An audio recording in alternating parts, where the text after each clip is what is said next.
the man accidentally dug up a world-class pink diamond, a stone whose size and color were enough to shake the world. With his status as a slave, Solomon desperately wanted to keep the diamond for himself. But just recently, a fellow worker who had only hidden a tiny, rice grain-sized diamond in his mouth was discovered and shot dead on the spot. Where should a diamond this large be hidden? In that moment, Solomon's heart began to beat faster. Just then, a loud explosion rang out. The nearby water pump had exploded. The explosion drew everyone's attention. Solomon quickly seized the opportunity, crouched down slightly, and hid the diamond between his toes.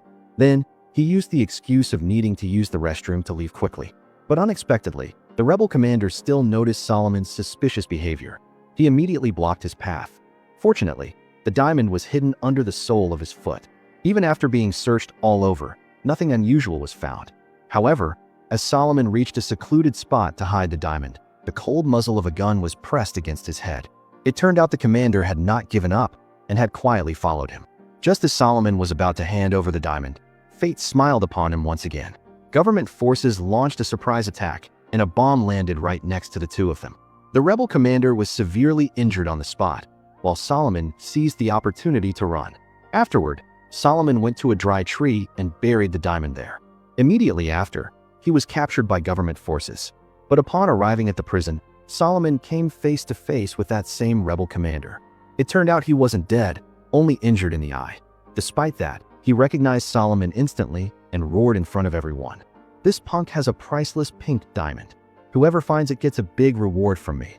Everyone began to look at Solomon with covetous eyes. To protect himself, he vehemently denied it, even stripping off all his clothes to prove his innocence.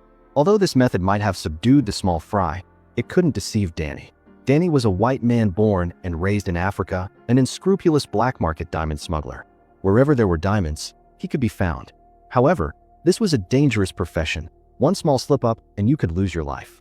But with his vast experience, Danny had honed his cunning skills. He could not only recognize and prevent robberies, but also successfully offload smuggled goods. That day, Danny had once again easily obtained a batch of diamonds. To transport these diamonds to a neighboring country to be sold, he disguised himself as a magazine reporter and hired local shepherds for cover. The diamonds were sewn under the skin of one of the sheep. But what he didn't expect was that someone like him, who had never failed, would stumble this time. Seeing that he was about to be caught on the spot, Danny had no choice but to call on his boss, Kutsi. As the head of Africa's largest mercenary army, Kutsi was famous throughout the region, but the opposition not only showed him no respect, but threw Danny straight into prison. But because of this, Danny was lucky enough to learn that Solomon was in possession of a rare pink diamond. Therefore, after being bailed out by his accomplice, he immediately reported this news to them and instructed them to get Solomon out at all costs. Because with his many years of experience in the diamond trade, Danny understood the value of that pink diamond far better than Solomon. Once he had it, he could not only achieve financial freedom, but also escape Kutsi's control and leave Africa for good. After giving his instructions, Danny returned to the hotel. As soon as he walked through the door, he used a dagger to pry out one of his teeth. Hidden inside was a diamond. Clearly, he would only take it out as a last resort. When Danny went out to exchange money, a man snuck into his room. At the same time, his accomplices had also bailed Solomon out of prison and gave him some money before he left to prevent him from being thrown back in jail for being destitute. Solomon was completely bewildered and didn't think much of it, because at that moment, he was single-mindedly focused on finding his family. It turned out that before, Solomon was just an ordinary fisherman, raising 3 children with his beloved wife. Though life was simple, it was not peaceful. His son Joe was particularly well-behaved, understanding, and eager to learn. Every day, he would wake up on time and walk 5 kilometers of mountain roads to get to school. But that day, when Solomon was picking up his son from school, they suddenly encountered a group of armed rebels. These men were cruel, bloodthirsty, and inhumane. As soon as they entered the village, they began to fire indiscriminately at civilians, including many children. But when they killed, they didn't even blink an eye. In the chaos, Solomon helped his wife and children escape successfully, but he himself was captured on the spot. Initially, he was supposed to have an arm chopped off, but the enemy saw that he was strong and robust and felt it was a waste. So they tied him up and sent him to the diamond mines to do hard labor. Then followed the scene from the beginning of the story. Elsewhere, after exchanging his money, Danny went to a bar. But his purpose was not to party, but to find the owner to order a pistol. Just then, Maddie's beauty caught his attention. Initially, Danny just intended to find a girl to sleep with, but after a bit of conversation, he discovered she was a reporter and even immediately guessed he was a diamond smuggler. Danny hated getting involved with the press, but Maddie stuck to him, demanding he provide information to expose the blood diamond trade and the biggest smuggler behind it. However, no matter how much Danny liked beautiful women, he would not reveal any information to a strange reporter. Returning to the hotel, seeing the ransacked room, Danny immediately realized his accomplice had secretly reported the news about the pink diamond to Colonel Cutsy. Although he understood that in this man-eating land, trust was the cheapest commodity, he still couldn't contain his anger. And the guy who broke into his room, after finding nothing, also immediately showed himself. The two were on the same side, talking normally on the surface but with different thoughts in their hearts. Danny had decided to go back to see the Colonel, to lay everything bare and punch the man hard in the face to vent his anger. Not long after, Danny was invited to the Colonel's manor for tea. As the biggest mercenary leader in Africa, the Colonel both traded diamonds and helped the government suppress rebels. One could say he made a fortune from the war. How could a man who only cared about money and looked down on everyone else possibly pass up a rare pink diamond? So he gave a firm order, demanding Danny get that diamond for him. If successful, it would clear all his previous business debts. At the same time, he was also well aware of Danny's ambition, knowing he wanted to escape Africa. So he picked up a handful of red dirt from the ground and said, "This is your home. You can never leave Africa." Danny, who had followed the Colonel since he was a boy, understood his methods and brutality and could only rein in his sharpness and focus on dealing with Solomon. But at this point, Solomon didn't trust anyone. He insisted he had never seen any large pink diamond. Reluctantly, Danny had to resort to stalling tactics. In the evening, he returned to the bar. The owner gave him the pistol he had ordered and threw in a piece of news. "The rebels will attack here tomorrow." He kindly advised him to leave early to save his life. Just then, Danny saw Maddie again. Unexpectedly, after parting on bad terms last time, this time they clung to each other like lovers who had just been separated. It's just that one lusted for the flesh, while the other only wanted to gather smuggling information. However, even in the extremely ambiguous atmosphere, neither of them would take the other's bait.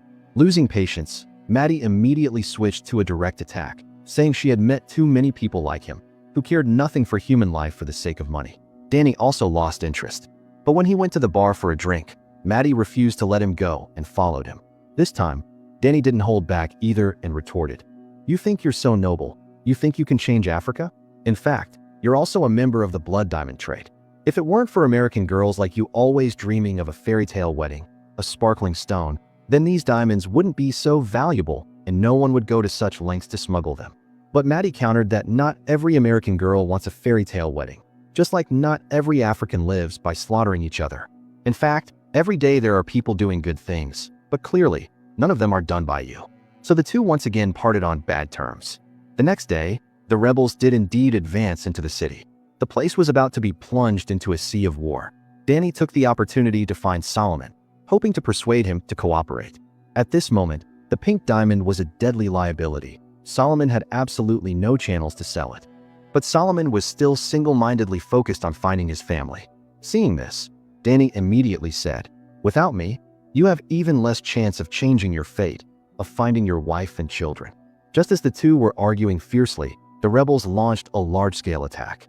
Amid the chaotic escape, Danny continued to persuade, and Solomon could only tremble and agree to cooperate.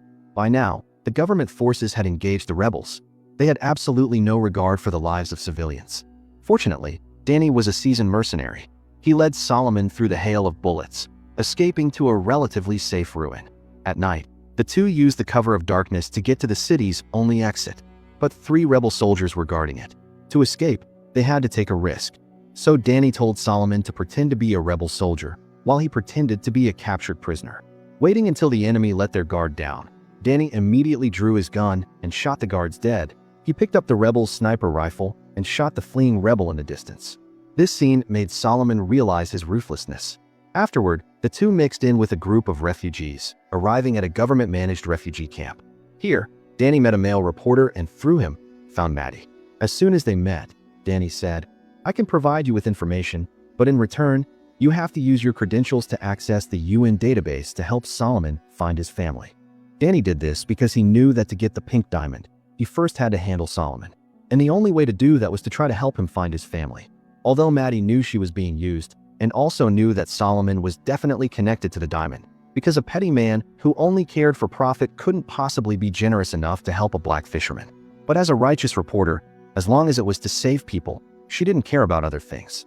Very quickly, Maddie found the whereabouts of Solomon's family. They were currently in a refugee camp in the neighboring country of Guinea. But when they arrived by helicopter, they discovered that the number of refugees here had exceeded 1 million. Finding family members was truly not easy. Fortunately, God still had mercy on this pitiful man. Solomon quickly spotted the figures of his wife and daughter. However, his son Dia had been taken by the rebels. This completely devastated Solomon, because he had witnessed with his own eyes the cruelty of children trained as soldiers and knew the rebels would surely turn Dia into one of them. And his prediction indeed came true. At this time, Dia had been trained by the one-eyed commander into a killing machine. When slaughtering villagers, the boy showed no emotion and always rushed to the front. To make matters worse, because the government feared refugees would join the rebels, they announced that Solomon's wife and children would only be released back home after the war ended. Empty-handed, Solomon was like a soulless man. Every day, he mechanically mumbled his son's name. As for Danny, he clearly only cared about the diamond.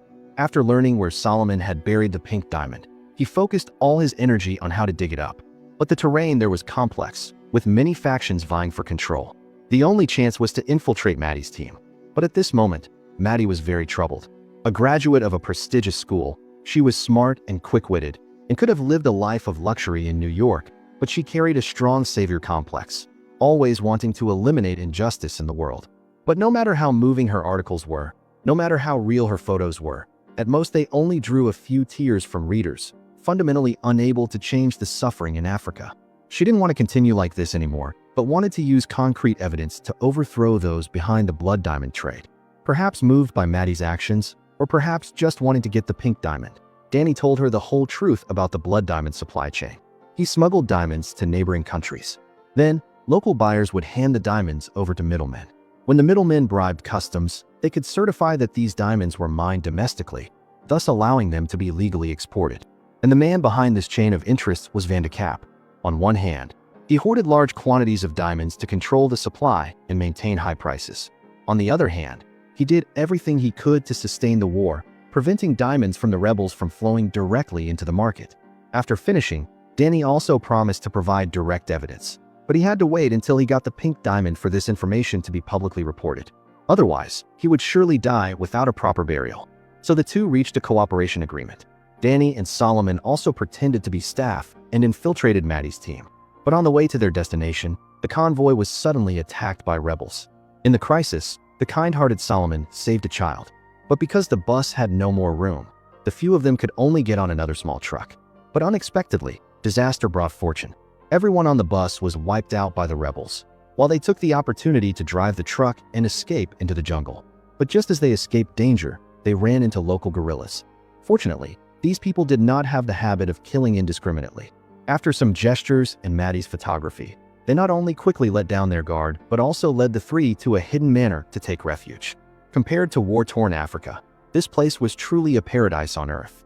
The children here were all formerly captured child soldiers, but under careful teaching and love, they had returned to their innate innocence and carefreeness. All of this was thanks to the owner of the manor. He always believed that people have no real distinction between good and evil, that even the most heinous villains, in a moment of showing goodwill, can make life more meaningful. Danny listened to these words and pondered. In the evening, he listened to the children singing, and under the influence of palm wine, for the first time, he opened his heart to Maddie. It turned out Danny was a white man born in Africa. When he was 9, his mother was killed, and his father was also beheaded. It could be said that the war had taken everything from him. So at 19, he followed the colonel to become a mercenary, fighting and resisting black people ever since. But later he realized it was all not for peace, and certainly not for erasing racial hatred, but only for money and profit. From then on, he decided to fight alone, becoming a selfish smuggler. But now, he just wanted to live a peaceful life. And that pink diamond was his ticket to leave Africa. Seeing the pained expression gradually appear on Danny's face, Maddie subconsciously took his hand. The hearts of the two, from this moment, drew closer. The next day, the manor owner led the three on their way to their destination. But on the road, they encountered the rebels' child army. With his kindness, he thought he could persuade them with words, but unexpectedly, the opposition was hardened and numb. directly responding to his teachings with gunfire. Danny quickly pulled out his gun to threaten them. Taking advantage of the children being frightened by him, he stepped on the gas and fled. Just then, the colonel's camp was nearby.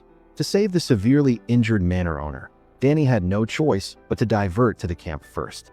The good news was the manor owners still had a chance of survival, and Maddie could also retreat with the refugees. But the bad news was that at this time, the colonel was preparing to personally lead his troops to Kono, where they were headed, and demanded Danny go with him to find the pink diamond. But Danny knew well that once he followed the large army, he probably wouldn't even get a speck of diamond dust in the end. So after leaving the tent, he immediately asked Maddie for help to lure the guards near the armory away so he could sneak in to steal weapons and take Solomon himself.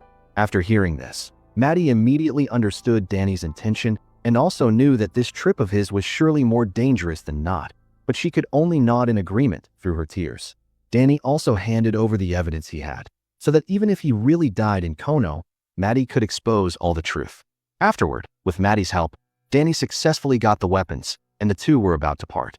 In fact, through so much hardship and sincere sharing, they had developed feelings for each other. But this separation might be forever. However, in this land, besides love, they both had their own paths to walk, their own fates to accept. Before she left, she not only took a photo for remembrance, but also took the initiative to give Danny her office number, home number, and mobile number. In the past, others had always pursued her, but this time she was willing to break the rule and take the initiative. After parting, they both set off to pursue their destinies. Along the way, Danny and Solomon talked about the details of the pink diamond. When he learned the diamond was at least 100 carats, Solomon's once heavy steps unconsciously became lighter, as if the diamond and freedom were right in front of him. But that very night, an accident happened again. As a rebel military vehicle roared past, Solomon caught a glimpse of his son Dio on it. Too anxious to find his son, he made a noise, and the two were nearly hunted down and killed by the rebels.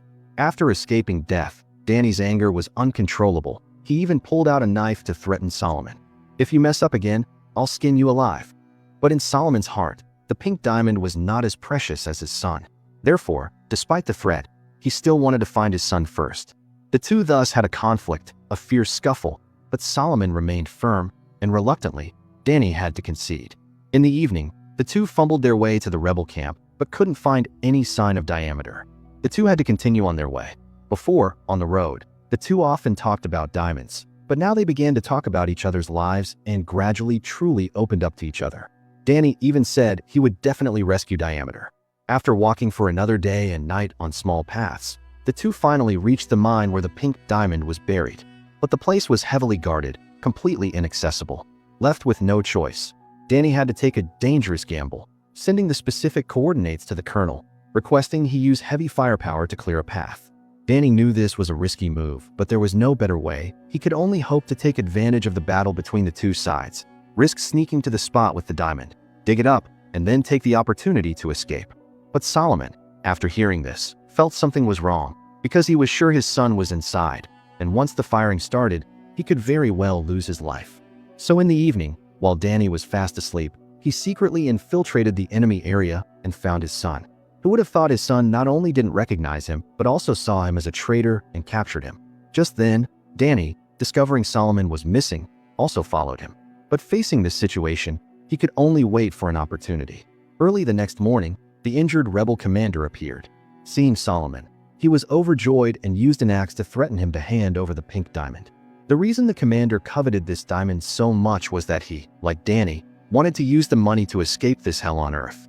Faced with the threat, Solomon was about to surrender, while Danny, hiding in the shadows, was as anxious as if on fire, afraid the pink diamond would be snatched away one step ahead of him.